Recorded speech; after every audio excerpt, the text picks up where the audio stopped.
يؤتي الحكمة من يشاء. السلام عليكم ورحمة الله وبركاته. نحمده ونصلي على رسوله الكريم أما بعد.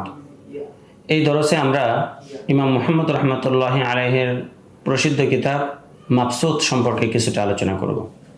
ইমাম মুহাম্মদ রহমতুল্লাহি আলাইহির প্রসিদ্ধ কিতাব মাবসুত এর অনেকগুলো নুসখা রয়েছে, তবে এগুলোর মধ্যে সবচেয়ে প্রসিদ্ধ নুসখা হলো মাবসুত আবি সুলাইমান আল জাওজাজানি। ইমাম মুহাম্মদের ছাত্র আবু সুলাইমান আল জাওজাজানির বর্ণিত মাবসুতটাই বেশি প্রসিদ্ধ। 2 নম্বর বিষয়, ইমাম মুহাম্মদ রহমতুল্লাহি আলাইহির এই মাবসুত কিতাবের উলামায়ে মুতাখিরিনদের মধ্যে থেকে অনেকেই ব্যাখ্যা রেখেছেন, শরা লিখেছেন।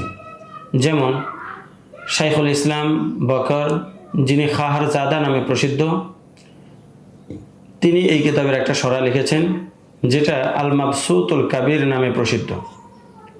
2 নম্বর, শামসুল আইম্মা হালওয়ানি রহমতুল্লাহি আলাইহি, তিনিও এই কিতাবের শরা রচনা করেছেন।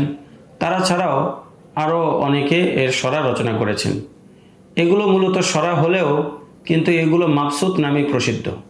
যেমন খাহারজাদার শরা আল মাবসুতুল কাবির নামে প্রসিদ্ধ। তো এখানে মাবসুত দ্বারা আসলে উদ্দেশ্য হলো মাবসুতের শরা।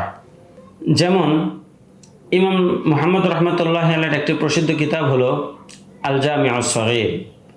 এর শরা লিখেছেন আল্লামা কাজী খান রহমতুল্লাহি আলাইহি, ফখরুল ইসলাম রহমতুল্লাহি আলাইহি, এবং বলা হয় জাকারহু কাজী খান ফিল জামিউস সগীর। কাজী খান মাসলাটাকে আল জামিউস সগীরের মধ্যে উল্লেখ করেছেন। এখানেও আল জামিউস সগীর থেকে উদ্দেশ্য হলো আল জামিউস সগীরের শরাহের মধ্যে উল্লেখ করেছেন।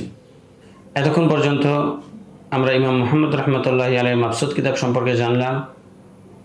সামনে আমরা আলোচনা করব রেওয়ায়াতুল উসুল এবং যাহির রেওয়ায়ের মধ্যে কোনো পার্থক্য আছে কিনা এই ব্যাপারে ইনশাআল্লাহ তাআলা।